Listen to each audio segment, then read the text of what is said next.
Welcome everyone to the Football Exponential podcast. I'm again joined by Frank. Hi guys, hi Chika. Welcome back to another show, guys. It's not really, it's not. I think morale is not really the best right now in the No, Chelsea camp. But no, no, but we no. still, but we still have to soldier on. So let's go. And then the FA Cup magic. Let's go to the first one quickly. If you are watching us and you like what we are doing, you like our topics, you like our discussion, please smash the like button, subscribe, follow, share, and then comment. Let's go to the first Yeah. one. Who do you think is at fault for Chelsea's poor Hey. form uh, the second half of the season? And mind you, Chelsea lost to a Brighton side who have won only two of their last 12 games. That's one. And then who lost 7-0 to Nottingham Forest in their last game. So who do you think is at fault for the players, the wingers, the defenders, or the coach? A quick one. Um, it's everybody associated with everybody associated with Chelsea right now is at fault for this bad form. And again, it's also important to add that this is nothing. As hard as it pains me to say, but this is nothing new with this with Chelsea these days. Where if bad form is to be expected, and I just feel it goes from the top, it goes all the way to the top, down to the decision making at board level, the sporting directors, the coaching, and also the players have to take responsibility as well because you can't, no matter how good you play, how good you prepare, the players still have to go out there and execute with the right application, the right effort.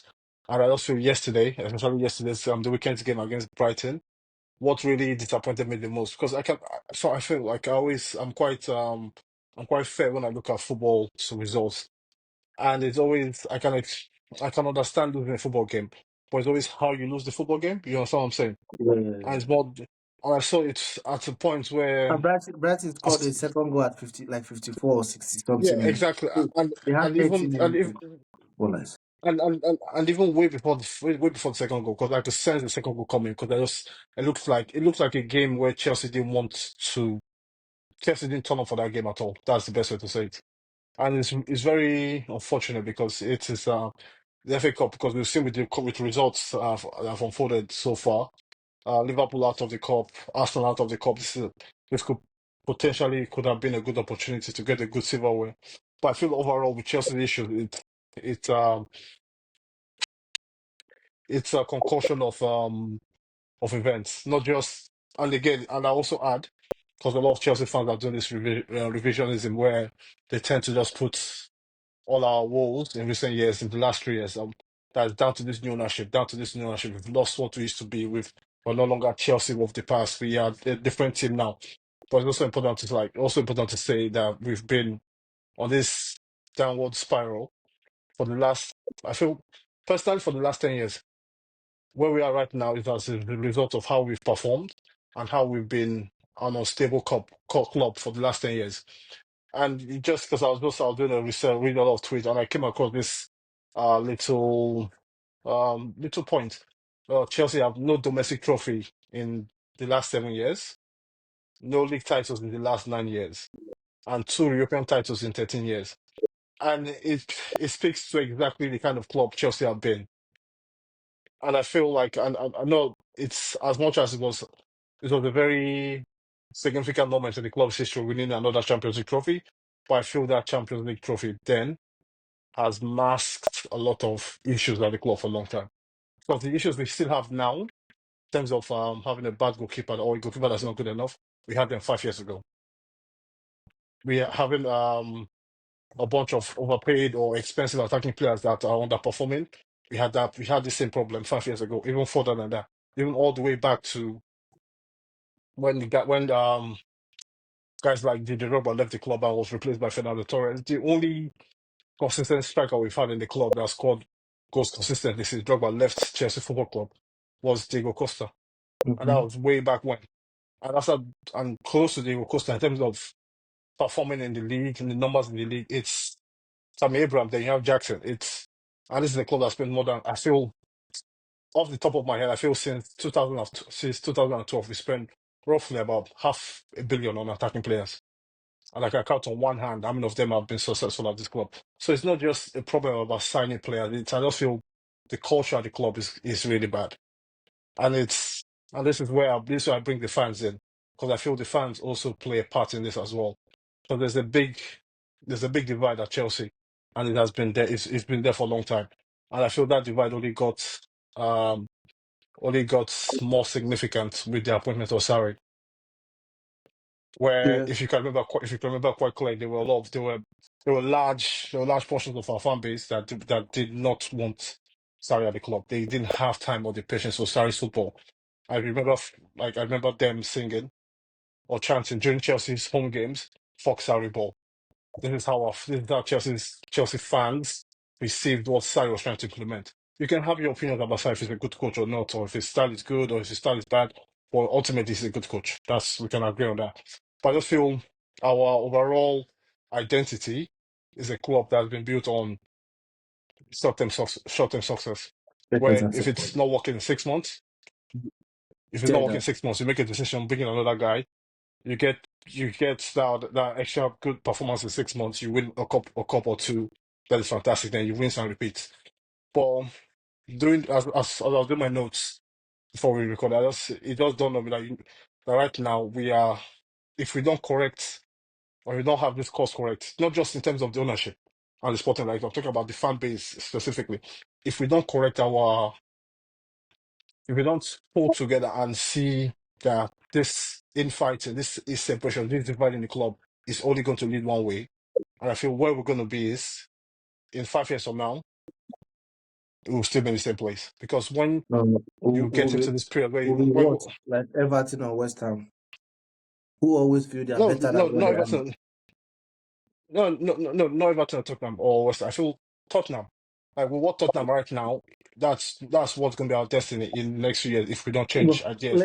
let And me. this is and no, just before you come, this is not just to the owners or to the sporting license. I feel even to the fan base. If we don't change ideas and if we don't pull together, have a united.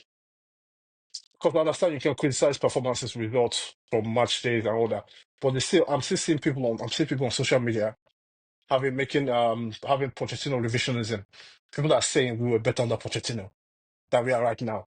And to me, that's madness. I don't know if it's content. I don't know if it's people trying to farm engagements in their tweets or whatnot. But it's ridiculous to even suggest that.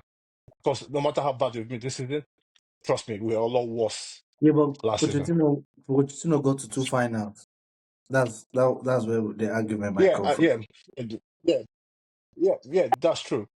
And and I also give you Eric Ten Hag won two cup finals at the same time during the last 3 years. But we also how bad United were in the league. We also how bad they played football, how bad they defended, how poorly that team was built. So personally, winning trophies in the cups, it's an added bonus. I feel I'll be judge performance week in week out in your league performance. That's where you see a very good team. You don't see because that's where this idea of oh that's a good cup team because most times they're very inconsistent in the league, but they can put a good cup run, winning a few games with the luck of the draw. You get all the way to the final, and sometimes you win it. But I reserve I put teams that really I look at teams like Inter Milan, for example, Real Madrid in the last few years, even when Barcelona was doing that pump, they didn't win just cup games, they were dominating the league. They were a force in their domestic leagues.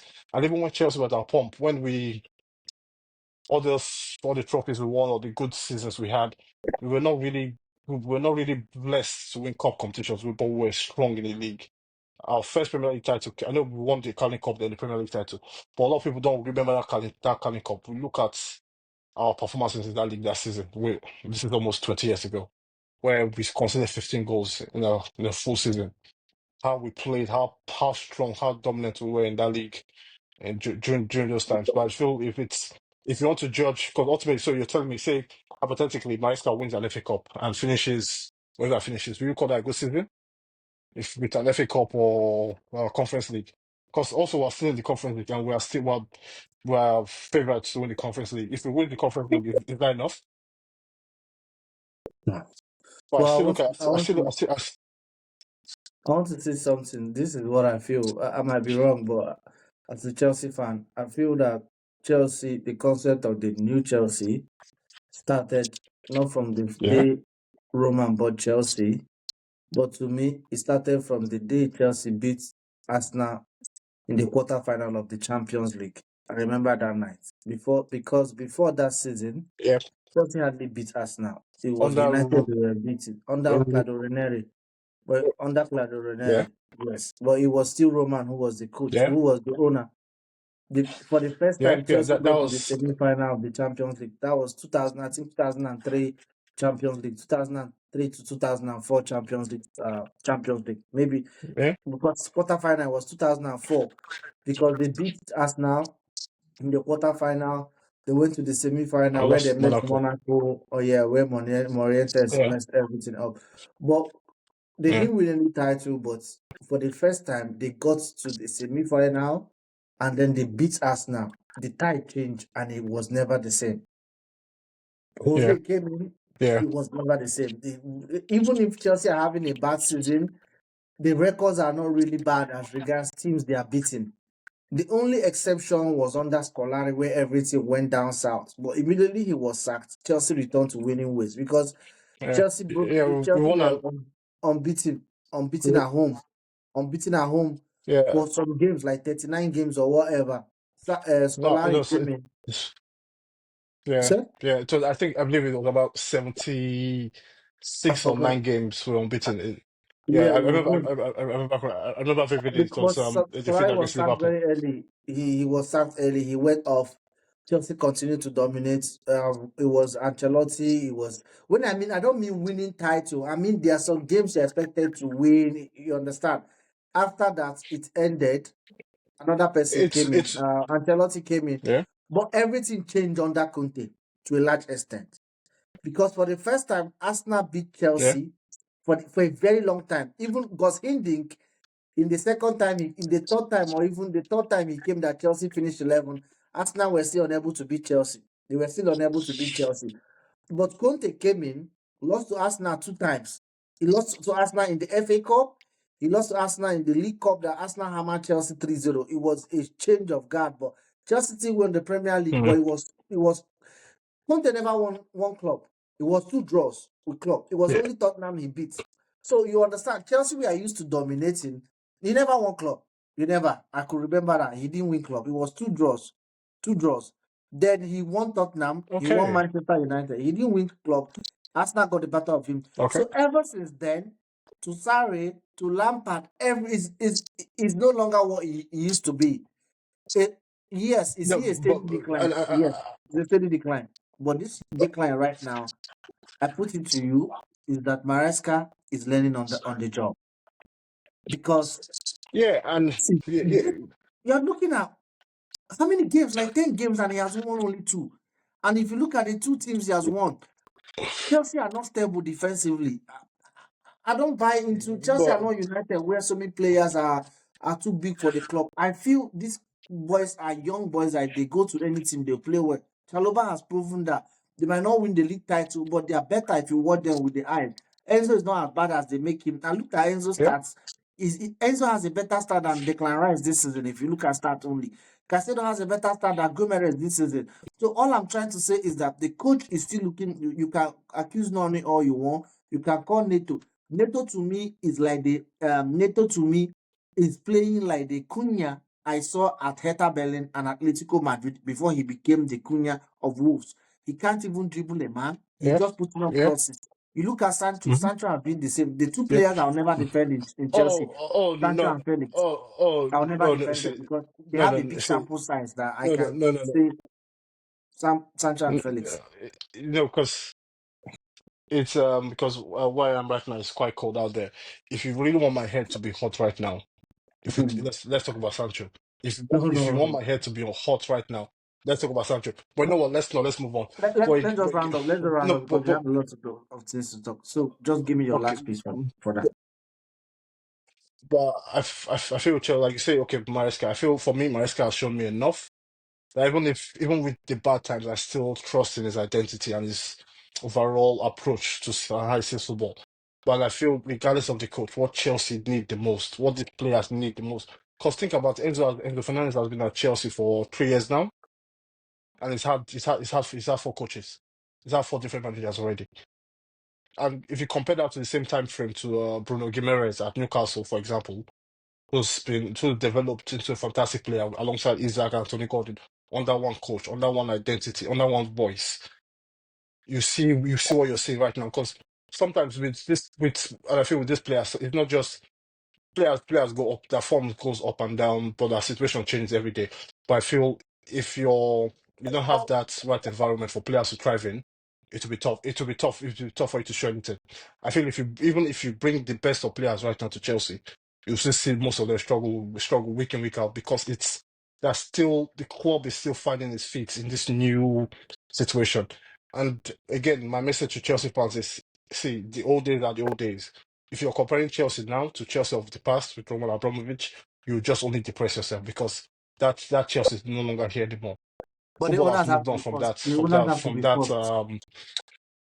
The owners have to be forced to buy a no, yeah, no, goalkeeper, a no, standard goalkeeper, and then a striker. I don't care. Like those yeah. two positions have to be Again, filled. see, again, see, see, again, again, a lot of people look at, there's a lot of football about Chelsea signing and what. I still feel Chelsea are just 3 signings away from being a really good team, and that is a good goalkeeper, a good centre back, and a good attacking player. Not necessarily a striker, because I feel you can get goals from players playing on the right wing, left wing, playing in midfield, or playing number 10. But get another consistent goal scorer in that team, a better goalkeeper and a better centre back, and I feel we'll be up there. We'll be up there challenging for the title, because there are enough pieces in that team to make it work, and I feel Maresca has the idea to get it there. But I just feel right now we just have to. It's tough, yo. It's tough. It's Let's but I also feel it's the growing pains. And just before I go, I know I've dragged this on a bit. Like you mentioned Ranieri, but it's also important to also mention, before Abramovich bought Chelsea, Ranieri was coaching Chelsea for 3 years already. And his first 2 seasons as the Chelsea head coach, he finished sixth twice. But the following season, he finished fourth. Then they had the Champions League money came in. Abramovich bought the club. Then next season they finished, I believe, fourth as well. Then the fifth season, after Ranieri's 4 years, Chelsea win the Premier League with Mourinho. And I will say Mourinho's success was down to the foundations built by play Ranieri, was down to the the likes of foundation Lampard, because Gallas, Lampard, John yeah, Terry. Terry, yeah. That's so. So that's what I'm saying. So no, regardless of the coach out there, any coach you bring, if you bring Pep Guardiola to Chelsea right now, you still see the same problems. There's no Just magic off, one that off, fixes all our off issues my head, by I changing remember three managers. players. I remember three players that Chelsea would never have won the league title with: Goodison, Terry, and Lampard. That was what he left him with. Let's quickly go to the next one.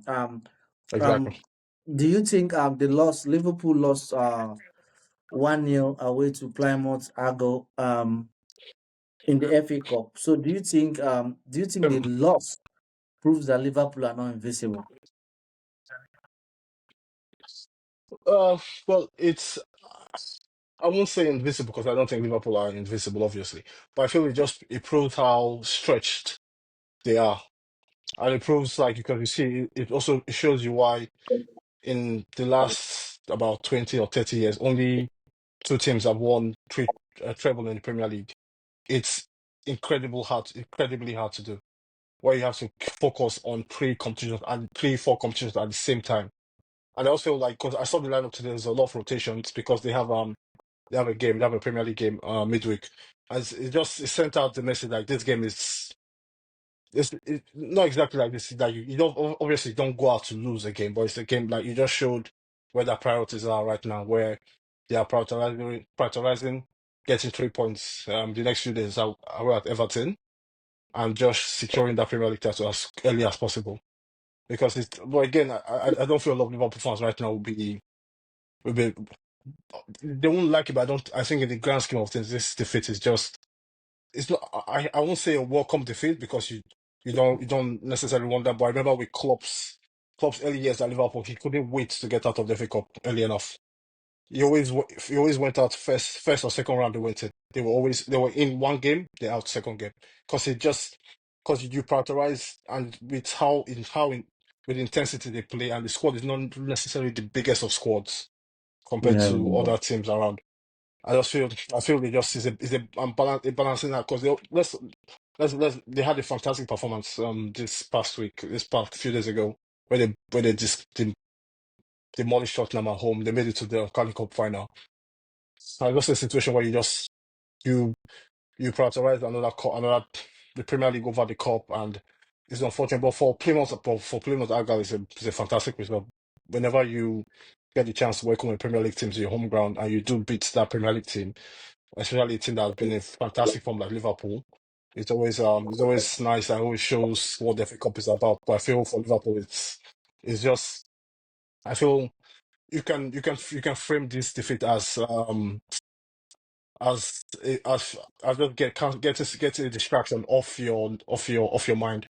If your goal is the Premier League right now, a lot of Liverpool fans will don't really care about the FA Cup, to be honest. Okay, I have three things to say. First of all, I feel this FA Cup exit proves me wrong, and then it's a lesson for Liverpool in the summer. What do I mean by prove me wrong? It proves Okay, me totally yeah, very, very yeah. wrong. Beginning of this season, I said that my top player or academy player or the next rising star was going to be Kwanzaa. I could remember very well. I've Oh been yeah, proven wrong. He oh has yeah, fallen yeah. so off. So why has he fallen off? Is he not good enough? I won't jump to that conclusion. He's still a young player, has a lot of time in his hands. Oh, the only reason why I say it proves me wrong and it is a lesson for Liverpool is you think Van Dijk is not good enough, you don't want to pay him. Don't pay him and see what happens next season. Because you could see that whenever Yeah. Van Dijk plays, he plays with Jody Gomez, he plays with Konate, he plays with Kwanzaa. He peppers over so many cracks that on a normal day you won't be able to see. You look at how awful I won't really say awful No, Kwanzaa was today, but he wasn't up there. You realize that Van Dijk is a must, is a priority for it wasn't Liverpool. dominant. Yeah, that's one. Yeah, Then two, you look I, at and yeah, yeah, finish. I'm and no, listening. like you no, like you initially said, like a Liverpool. Like you said, this defeat show Liverpool are not invisible, and I just want to say Van Dijk makes them as close to invisible as possible. Yeah, And yeah, yeah. whenever he's not there, even if regardless of what competition they're playing, if his absence is always felt. So I just feel like but because I feel it's just a situation where because he started the first game this season, the very first Yeah. Premier League game on that slot, but he was substituted at halftime, and I feel since then he hasn't really It's found better than his that. hasn't I found his think it's better for him to he not hasn't go found next his way season this season. because I think he has the talent. I The next agree. person is Harvey Elliott. He watched this game. I'm looking. Is he a sort of player they have to sell to get some money and get somebody else? Yes, he's good. When he plays with the senior players, you could see how good he is. But if you look at today's Hmm. game, you couldn't tell the difference between him and the other youngsters playing around him. You could really not tell. Like you now realize that he's not a difference maker. So all I'm saying is, if you want to sell him, he's a sort of player that you could look. Oh, we need a striker, we need a better defender. You sell him and make some money because he is good. Yeah, But I yeah. think we can get somebody in the academy that could do something close, not as good as he W- does for Yeah, them. That's two. Then the last and not the yeah, least, and sometimes, yeah, I'm listening. no, Yeah, I'm, just on Elliot, I feel it's just whenever I watch him play, it just feels like he doesn't quite fit into Liverpool. Like his role in the team is not quite like you know Curtis Jones. Whenever Curtis Jones comes on, you know what he brings to the team, how he yeah. makes the team better. His running, his pressing, his passing, and sometimes his goal scoring as well. But whenever Elliot, and I guess it's not just this season, he goes way back to even when Klopp was there as well. He always felt like he couldn't find his position in the team, and it's still there because I I feel think he's a very wrong fit. it's a He's tough a one for him player because I that feel he, it's. yeah. But I also feel I just feel he doesn't play with the intensity. He doesn't have the work rate No, he to doesn't have start the work rate. over as He a doesn't boss like have for the work example, rate. and he doesn't have the he's not creative or scores enough goals to play in any of the wide positions. So it's just I feel it's almost in the same boat with Kwanzaa where when if it comes the summer, you've been willing to listen to offers for those two players particularly, Yeah, but I feel and also to reverse, I feel other. he's not creative enough in wide positions, but I think he might be creative enough in central position. But he doesn't have the work ethic. But when I mean by But central position, I mean he's a perfect championship player. yeah, He could be the best player in his yeah, position in the yeah, championship yeah, for any yeah, team coming up. That's one. Then two, he could get a yeah. perfect setup where everybody is good, but they all cater to him because he wants to be the showman. He holds the ball well. He could give some good. He's a beauty to watch. He could give some good passing with his left foot and all those things. But Yeah, it's those no, teams he are not has. Yeah. really, yeah. So the last are not the least. Sometimes, like you always say, I'm listening. Sometimes, like you always say, you don't have to sign just No, for the no, no. sake of Go on, signing. go on. You don't have to sign just for the sake of signing. And Okay, Federico yeah, Chiesa is yeah, an example of that. That's the third one I wanted to say. Because I think Liverpool didn't plan yeah. to sign him, but maybe Oh as yeah, an agent that rang up these people and say this person. Because you look at him, right? yeah. I don't think he's the same player he was at Juve. And the reason why I don't think any big team can take can gamble with him is that I didn't really think he was highly technical or tactical. It was his energy, it was his pace, he was It's, he had lost it. it was very, it's very direct, and I feel like with kids, I'll just keep it short. I feel this is the player that screams loan move to Fiorentina next season, to Fiorentina or Lazio or Napoli, that kind of team in Serie A. I don't think he has a future in Liverpool. It's not because it's not necessarily a bad player, just a player he's taken a lot of hits, and he's taken a lot of negative hits in the last couple of seasons. He's a player he was meant to be the franchise player for Juventus after Mhm. Ronaldo left, but he just couldn't stay fit and he just couldn't perform consistently. And also because of the way tactical framework Allegri had back then when he was playing as a support striker with Vlahovic, he's lost that pace, he's lost that spark that made him quite special when he first came through at Fiorentina. But it's unfortunate to see, but I just feel right now it's just at this moment in time I don't see where he starts any. I don't think he starts any game this season going No, I forward. don't think so. I don't think And so. if I'm Liverpool, if I'm Liverpool, if I see him starting a game this season, it means there's trouble. Unless But only after If they've won the league Liverpool are and they not just three try to. goals up, he's not coming in. Even in the league. No, He's yeah, so awful. exactly. So that's what I'm saying. Say So you are let's two be. goals up, and then it's like 5 minutes, 6 minutes to go. Because he's playing in Salah's the- position. Is And they have some players who can play that yeah, position. So it really doesn't make sense putting him. yeah. Then the last and not the least Eh, is if I'm part of the coaching staff of Arne Slot, I'm going to the door of Luis Diaz. I'm knocking at his door on his door and I'm asking him what is wrong. I want to understand. It might be psychological because No, no, no, no, no, no, no, no, no. See, no, I no, don't know no. what it is, See, but this with season he hasn't been good enough. with Diaz, Yeah. What Saudi is it? bound Oh, is Saudi Saudi bound No, why? But this is the in only the season. Why do you no think it's Adiba? This is just his Saudi bad season. Why do you think it's Adiba? no no no Like, no it's no because even when his father was Saudi kidnapped, he played bound. good. He played good when his father was kidnapped. But this is it. I will take Diaz over Gakpo any day. But this season is not the same Diaz I've seen. I'm like, there's a reason why Gakpo is playing ahead of him. Like, there's a real But reason. okay. But I also feel it's important to add a bit of context. I feel he's been played out of position this season. He's been played out of the natural position. Because you know Diaz is a flying winger or left attacking fullbacks. But this has been played more infield, that floating number nine position, and I feel it's obviously affecting me a little bit. But I just feel right now, before the summer comes, I feel right now for him it's just a matter of him doing the job the team needs. If Salah, Gakpo, Szoboszlai, McAllister can all keep performing to this high level, I feel with Diaz, you just use him how you see fit until the end of the season. Then Saudi bound. Okay. Wait, and just and wait, no. Just quick point. I have three players for my Saudi bound this week. Luis Diaz, Sancho, and Nkunku. I need those three players in Saudi. Luis Diaz, Jadon Sancho. I know Sancho will find. I know Sancho will find it. I, I know Sancho will find it hard in Saudi because they don't really sell alcohol that much. But I'm sure he will find a way to get a few bottles or something there.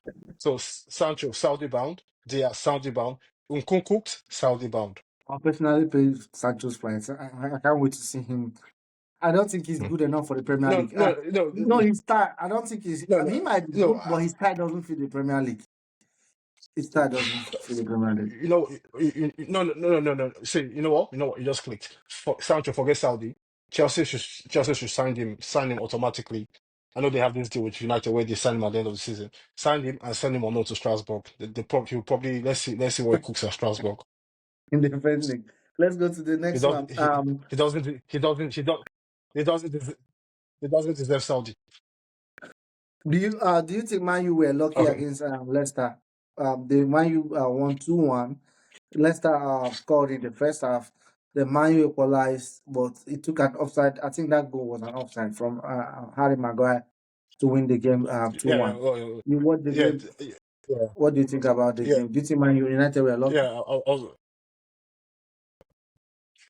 yeah. Firstly, I feel this weekend is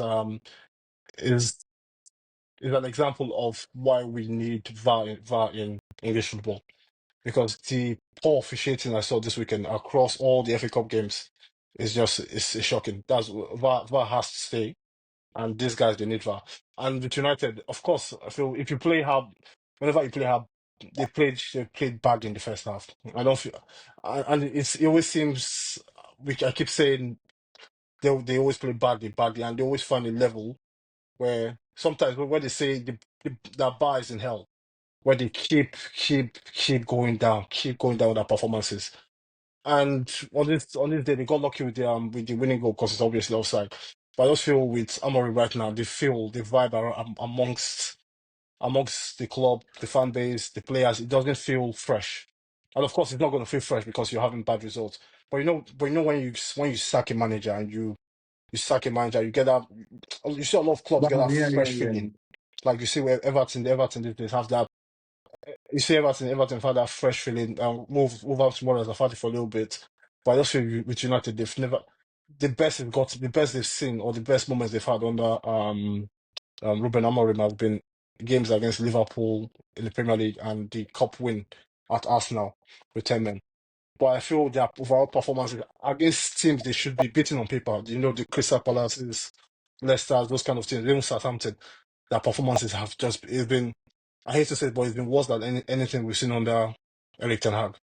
And this is not to say or this is not to say it's an Amorim issue, but I feel it's an overall it's a club issue where you bring in a manager that you bring in a manager this you make that change. You bring him in where he was reportedly he didn't want to come in at this point of the midway through the season, wanted to get a job or start at the end of the season. They forced that move in, and I'm starting to suspect that's probably one of the reasons why they fired this guy or why what's his name? The sporting director left. Oh, What's his name? Dan Ashworth. the national from Because I feel Newcastle. it's getting obvious. It's looking obvious because I feel he's probably one of the guy in there that's like okay. We know it's bad under Ten Hag, but we just have to accept it. And sometimes with sports, it's not just about making decisions, but it's how you time it, and how you get that right balance to it. And I feel they probably should have. I feel obviously the big mess up, I would say, is extending Eric Ten Hag because when you extend his contract, to say, and you double down by signing players that kind of fit into the Yeah, system once it or was players extended, he identified or the whatever you club do identified for is a him. lesser of evil. Yeah, it's exactly. And then you then sack him a couple of few months into the season. Then it seems that Amorim is just right now. She's losing. I feel he's losing that. But But when do if you you look know, at his first interview and look at it, looking back now, do you know, looking back, The best thing they would have done was to let Ruud van Nistelrooy stay in charge at the end of the season and then bring Amorim. He only had 2 games, Yeah, yes. you know what? He, You know what? Mhm. Even the question I have is, even if it's, say you let Spanish stay, but Amorim is not the only guy out there that can come in and improve. I know, again, this is not to say Amorim is not fit for the job or is a manager that the job is bigger than. I just feel, even if you like, if you leave the job with Van Nistelrooy, let Van Nistelrooy take all the hits per se. Let it get sour with him, because even as it is right now, if Amorim manages, because I'm not guaranteed he stays here next season as well. I'm not guaranteed his job is that safe. So even if he comes back next season, the vibe around the club is still it's so sour that I just feel the advantage of getting a fresh manager with this fresh feeling, you've lost it already. so they've It's lost gone so sour so quick. I feel the obvious way to get a quick fix is to get good players in as soon as possible. But the problem United have is, and I'm sure in the next few months you start seeing all the leaks, all the briefings coming through, what they can do in the summer, what they can do. But I feel a lot of people have not paid attention to the financials in the last few months. I don't think United have, if they don't get Champions League, that's to say, I don't think they have the financial muscle we all think they have anymore. That's Hmm. why you But see they you were know why not Amorim's case is so bad? Is that sometimes a club signs a coach or sacks a coach, even if they don't get the bounce, they are just where they are. I think Roy Hodgson went down with a club in the Premier League. Claudio Ranieri, I think, went down with Fulham or went down with someone. Managers yeah. have come to new clubs. Somebody went down with Watford. I think it's Roy Hodgson that went down. Yeah, Managers have yeah, come in and but the didn't help, difference, but they did hurt it. yeah, Van Nistelrooy is in Leicester. yeah, He hasn't helped, but he hasn't hurt. Amorim is hurting to me yeah, yeah, because the press yeah. conferences, it's not like even if you don't get the bounce, It's don't change it, but it's hurting the the vibe. system. It's the vibe, because if you always check you check the vibe test and see how you get you get what the vibe is, and see what you can, if you read between the lines, whatever he's saying. I feel if you read through the lines during his press conferences, every week he finds a subtle way of saying basically these players are bad without Yeah. saying it. He's been hinting at it. These players are bad. These players are bad. And at the same time, if these players they don't really have the personnel, and when you're trying to implement a unique style of play, especially with the formation you have, and you don't have the right tools in your in your toolbox, it's going to be hard. And especially when you then have the amount of games United play, where they don't really have time to practice on the training ground. You're playing every 4 days. So I just feel now they're still in the FA Cup. They still have the Europa League as well. There's an opportunity to get silverware to shine this awful season that has been so far. But I still feel there's a lot of work that needs to be done on that club. Yes, I feel probably they're probably the club that needs the most amount of work done in terms of squad building alone. Because I watched that team. You see, I'm talking about where about 90% of that squad could easily go. I'm talking from Mm. Bruno Fernandes to Kobe Mino. You know I love Kobe Mino, but I Yeah. feel he's not safe at that club. Garnacho, like Yeah, yeah, we yeah, saw yeah. the links. All this, And the owner is not afraid of the owner some, making some bold moves that you are like, are you what is happening? yeah, I was reading about the yeah, FA Cup where they had to charge close to, was it $50? Oh, I'm sorry, I'm talking dollars. £50 or for the FA 50. or £70 for this FA Cup with Leicester. I was like, damn. Meanwhile, in the Premier League, there's a cap that you can't charge more than 25 or something, and they were like, oh, this owner is ruthless. I don't know. Let's go to the last one. What do you No, have to say? Yeah, uh, I'm listening. yeah, no, no, last one. No, no, No, no. because You wanted to talk I about just wanted somebody. that, I'm like done. the So owners. who do you want to talk about? Who do you want to mention? No, Tell them. um, it pains me to say it, but I feel that there are two players, and I feel their futures at this club is quite. interconnected at United, and that's Kobe Mino and Bruno Fernandes. I don't think this team can survive with both of them in that team at the same time. Because you see it where if a manager starts moving players all over the pitch, he's looking for a solution for them. And we've seen it. He's moved Fernandes from the number 10 position or this player behind the striker. He's put him in a deeper position as one of the two double sixes, and I don't think it's working. As much as Bruno Fernandes is an impactful player during football games, I feel his overall footballing understanding of what to do with the ball most times is probably one of the poorest you see. No, Where because you but see like it you see comes the back good to midf- no, because you see good midfielders, they know what to do in the right situation. They have the images in their head. They have the paints. They think two, three, four passes ahead. They pass, they move. As like Javi always said, you pass football is you pass and move, pass and move. Fernandez doesn't understand. Every time Fernandez gets that ball, he thinks he's what's his name? He thinks he's Tom Brady. He's booting it upfield. Every time he puts his foot on that ball, just watch him. Every time he gets on that ball, he's booting offfield. And then once he plays the offfield, he lacks the positional discipline in that position. He chases after his passes. Then I wanted to you tell leave you, those gaps. I And with wanted Kobe to tell Meno, you, there's wrote an article. I think you're the one that shared it with me. That said Hoyland, Rasmus Hoyland has taken 15 shots this season in total. Then the highest is Haaland, I think 70 something shots. Now, this is not the Haaland. Listen, this is what got me. Bruno Fernandes has taken 66 or 63, one of them. So if Hoyland has taken 15 shots, Bruno is 60. That means Bruno shoots like 4 times more than the striker shoots. And that is so high. Like, I don't yeah, care. Like, yeah, continue. it, yeah, it's and even the striker, like I feel Hoyland has his problem, he has his issues. But I feel in football ultimately, if you can't get your midfield working, no matter the kind of strikers you have in attack or the defenders you have, if the midfield doesn't work, you don't play good football games. Because you can debate what position is the most important, which one is the hardest to play. I feel obviously a goalkeeper is an obvious one to say like because you need a good goalkeeper to be successful. But I just feel just to play good football, if you don't have a solid midfield, you can't play good football because you need to pass the ball, move the ball, create chances, retain the ball, keep the ball ticking. And whatever combination they've put out there, Bruno Fernandes and Ugarte, Casemiro, Meno as well, it's tough.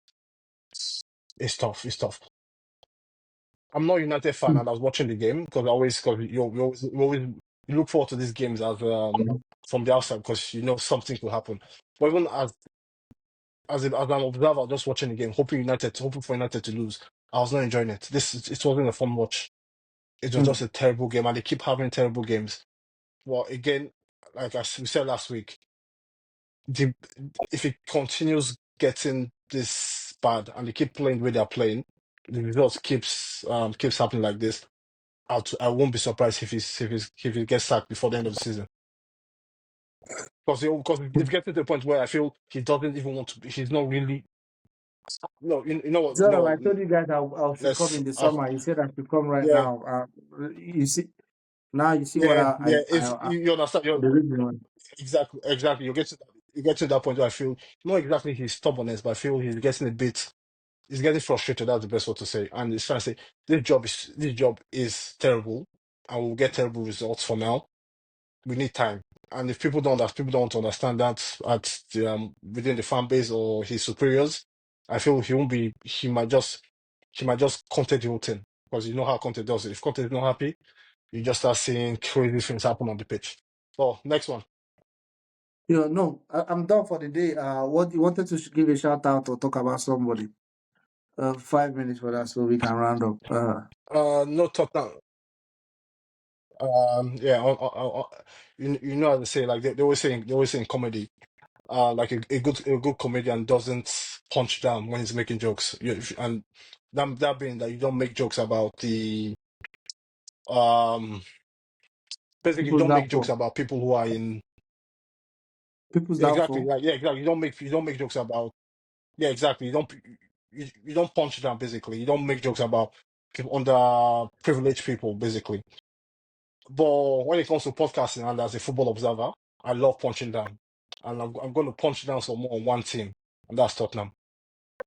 I will never get tired of punching down on Ange Postecoglou and Tottenham. Like like to me right now, it's a hobby. It's a sport. Hold I on. love it. Was I he love it. beating, I was was beating today, watching that. right? Oh yeah. And this Hold on. defeat And he made said he it always their wins in second season. 16th. So he's only Wait, no, wait. No, it still has more. It has one more chance at making that ridiculous statement come true. So today's defeat in the FA Cup against Aston Villa made it Tottenham's 16th defeat in all competitions this season. 16. And again, I don't care what people say about Danny Levy. I don't care about the injuries they're having, or generally, I don't really care. The first, how do you set up your team that within the first minute at which Aston Villa you already go down? You can say the goalkeeper made a mistake, but if you see how the amount of space they give away in the first minute to an Aston Villa team, it's mind-boggling. And again, then their performance during the week against Liverpool in the semi-final. I've never seen a toothless performance in a game that big. When you go into that game, you already have the one win advantage. Basically, just not necessarily not win it. You can still go there, draw, just battle it out and make your way to the final. But that what I saw from what the performance I saw, because a lot of Tottenham fans will say they signed a lot of young players, but I saw from more experienced players, the captain Son, another one Saudi bound, Kusuma. I think if Busuma goes to Saudi, he'll be lucky to get a Saudi move. I don't think no, he's not Busuma going just there. the, the way If you Busuma go has back played if in the you go last back to six the Premier League last or year something. championship. No, you know what? No, it's not even championship. Siberia. Send Busuma to Siberia. Send Busuma to Siberia. Because And if we are talking about their players, I don't think San has like this is he was signed in Mays. He stayed back in Mays for the first one, the second one, the third one last season. He had like four regular seasons under his belt in Europe. You have Bisuma, no, you have no, he's quite Madison. good. I, I like him.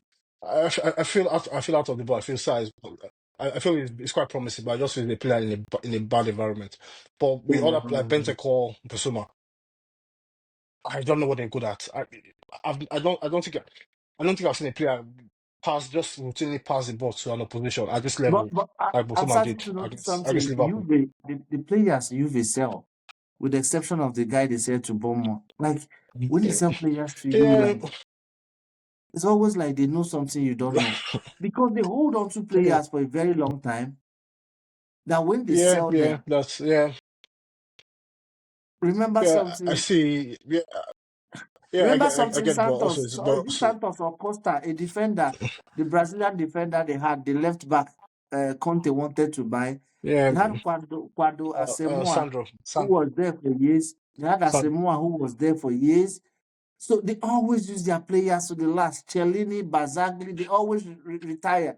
So whenever they let them lose or they let them go, there's always something attached to it. Maybe they are at the twilight of their career.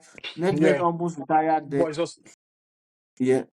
but I also feel even to expand on that point, I'm not quite sure, but I feel at one point one of their sporting directors, Patricia, I feel it was from Juve, I think. I'm not sure. Yeah, I'll double check it. But he, yeah. So within his first year or first 6 months at that club, he signs two players from Juventus. That's Christian Romero, Bentancur, and Kulusevski.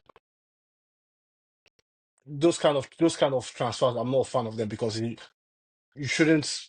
You know someone I'm trying to say. So if you go to your ex club or your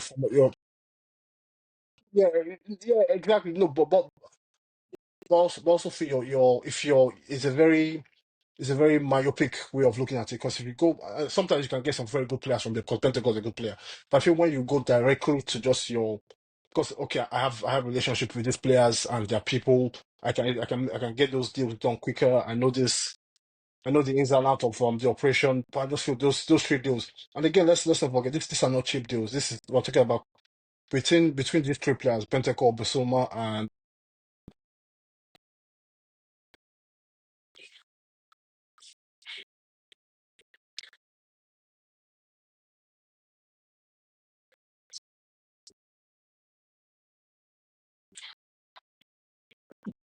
yeah, he has. I feel at this point he comes with a lot of baggage. He's a player that I just feel he's. But again, let's not forget this is a World Cup winner with Argentina as well. So he comes with a bit of he has a bit of caliber to him. But I just feel overall the Tottenham experience with Ange Postecoglou, I feel is getting closer to an end. Unfortunately for me, because I'll miss Ange more than probably anyone in English football. Because I love seeing him fail at Tottenham. Because again, for his just not because I have nothing against it personally, obviously, but just for the ridiculous statements he's made since in his first 6 months in this league. And then he doubled down earlier this season. I said I don't just win. No, it's no something I don't stop. Like he went out of his way to make it clear that it wasn't a question of if, maybes, or buts, but I always win in my second season. Okay, we'll see. Right here. Do you have any more? Okay. Okay. No.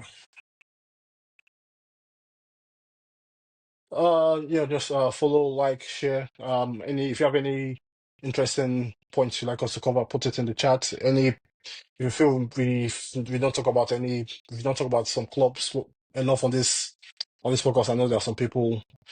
Do we talk about Arsenal a lot on this platform? I think we do. I think we do. Yeah.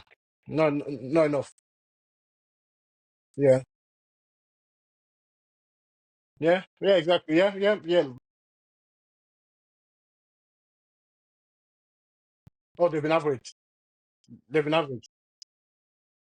Oh. Yeah. Yeah. Yeah. Wolves, Forest, yeah, yeah, yeah, yeah.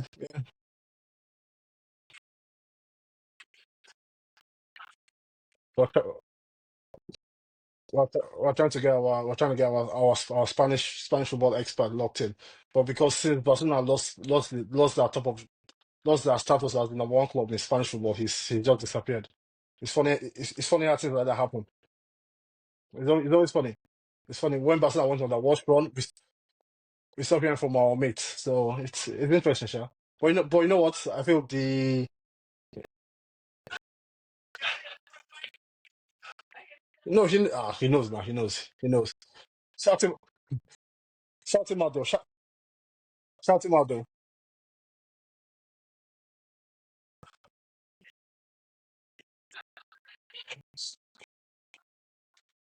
No, no, no, no, no, no. See, no, no. See. You know what? Because I was watching the Chelsea game and the Atletico Madrid game, and safe to say, I was more focused on the Atletico Madrid game because there was a lot more. It was more exciting than what Chelsea were putting on. And as I was watching the game, because sometimes when you watch football, you can't help but think like, oh, this is. I was thinking, you know what? Diego Simeone at Chelsea, it's not really that bad though, is it? Like, I was, mm, mm, no, no. Again, because I know obviously they didn't win, and even at the start of the season, Atletico Madrid was a team I was very doubtful of in terms of their overall ability to put a challenge this season. But the more I watch them, especially in these big games against Real Madrid and against Barcelona, it's not just how they play, but it's how they go about it. And whenever I talk about Chelsea and when Chelsea are not performing, I always talk about the application of what they're trying to do. Because you can set your team to do this, to press this way, to press it this shape, press it this system. But it's ultimately on the players to go out there and make sure they follow through. But whenever I see Atletico Madrid play this season or this last last 6 months or last or something like that. I'm always impressed at how well they look, how good they look on look even without the ball, and also how fit that team is. Because it's not easy playing without the ball for large parts of a game against teams that against some of the best attackers in world football. And sometimes I know sometimes they ride their luck with some decision making and some bad finishing on the day. But I still feel like this, especially in the Champions League, this is a team a lot of teams should be very worried about because they're one of the only teams. Yeah, I feel that yeah, I feel they're one of the few teams right out there that will beat you with a single digit possession in the game. They don't they don't need they don't need yeah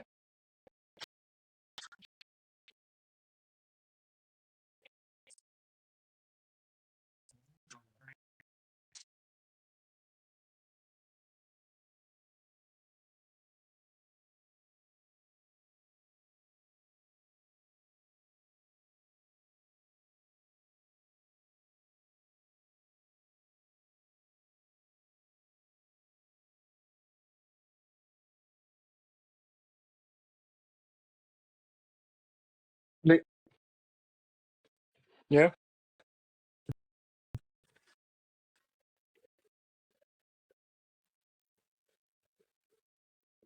yeah yeah yeah yeah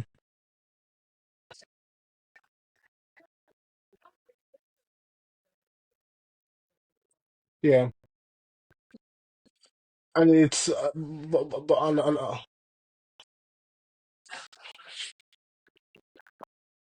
and I also feel he's also it's become more clear to me that he's probably it's Diego Simeone team and how well you do in that team as a striker or an attacking player. That is the litmus test for how good you are. Because you play in a team that you don't play with a lot of the ball. You don't get a lot of chances during the course of 90 minutes.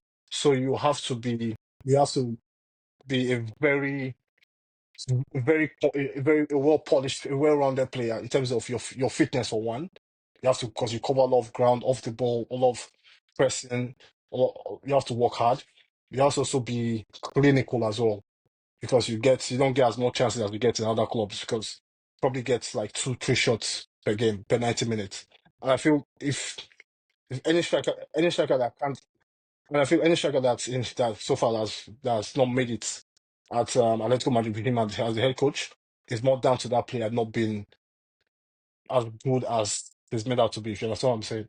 So like a Joao Felix, for example, or even a guy like Cunha who was there. It's not like Cunha is a bad player per se, but he's not a top player.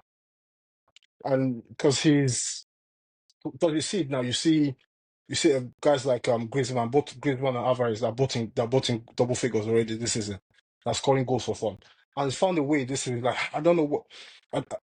I was familiar with one of his sons, Giovanni Simeone, one of the as a striker. He was a striker now. He's a striker in Italian football. I don't know where he is right now, but yeah, but he has his younger son is playing.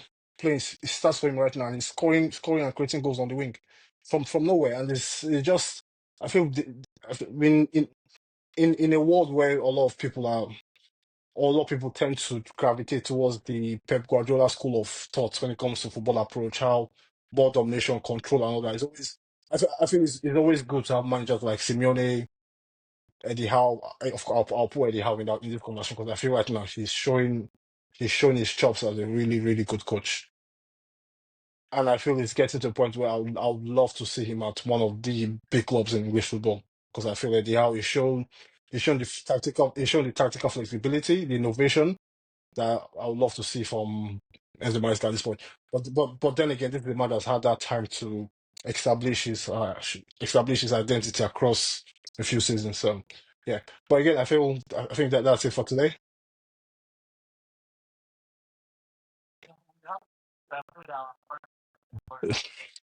Yeah. Wait. Yeah. Have a good one. Bye.